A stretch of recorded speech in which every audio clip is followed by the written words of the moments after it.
దీప దశరథ దగ్గరికి వచ్చి నాన్న అని చెప్పేసైతే పిలుస్తూ ఉంటుంది. ఆ మాటలు వినగానే అక్కడ ఉన్న జ్యోత్స్న చాలా కోపంగా దీప దగ్గరికి వచ్చి, "ఏమన్నావే నువ్వు మా నాన్నని" అని చెప్పేసైతే అంటూ చాలా కోపంగా తన మీదకి చెయ్యెత్తుతూ ఉంటుంది. అది చూసిన కార్తీక్ ఒక్కసారిగా జ్యోత్స్న దగ్గరికి వచ్చి తన చెయ్యిని పట్టుకుంటూ ఉంటాడు.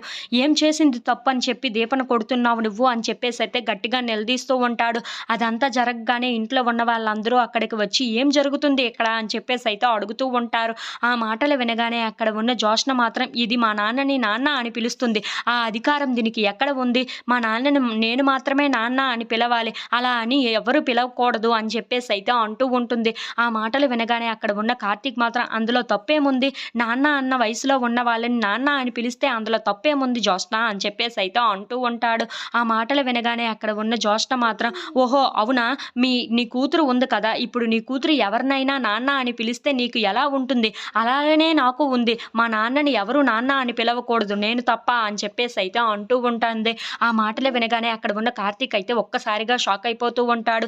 ఇంతలో అక్కడ ఉన్న దశరథుని చూసి మీరు పడిపోతూ ఉండగానే కదా అక్కడ ఉన్న దీప వచ్చి తనని పట్టుకొని నాన్న అని అంది. అంతే కదా! అందులో తప్పేముంది అని చెప్పేసైతే అంటూ ఉంటాడు. ఆ మాటలు వినగానే అక్కడ ఉన్న దశరథ మాత్రం అందులో తప్పు ఏమీ లేదు అని చెప్పేసైతే అంటూ ఉంటాడు. ఆ మాటలు వినగానే అక్కడ ఉన్న జ్యోత్స్న మాత్రం మీకు తప్పు లేదేమో, నాకు మాత్రం తప్పుగానే కనిపించింది. మా నాన్నని ఎవరు పిలవడానికి అలా హక్కు లేదు, అధికారం లేదు. నేను మాత్రమే అలా పిలవాలి అని చెప్పేసైతే అంటూ ఉంటుంది.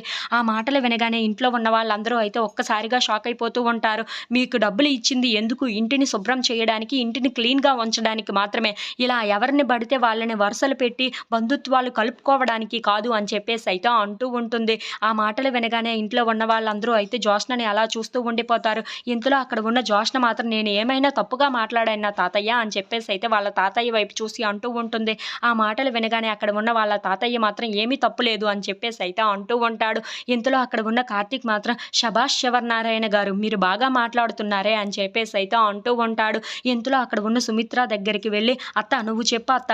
ఇప్పుడు దీప మావయ్య ప్లేసులు మార్చేసి దీప పడిపోతూ ఉండగా మావయ్య పట్టుకుంటూ ఉంటే మావయ్య నీ కూతురా అని పట్టుకుంటాడు కదా అని చెప్పేసైతే అంటూ ఉంటాడు. ఆ మాటలు వినగానే అక్కడ ఉన్న సుమిత్ర అయితే అవును పట్టుకుంటాడు. అలాంటప్పుడు మావయ్యకి తిని కూతురు అయిపోతుంది అని చెప్పేసి జ్యోత్స్న ఇలా నానా వాగుడు వాగుతూ ఉంటే అప్పుడు నువ్వు ఏం చేస్తావత్తా అని చెప్పేసైతే అడుగుతూ ఉంటాడు.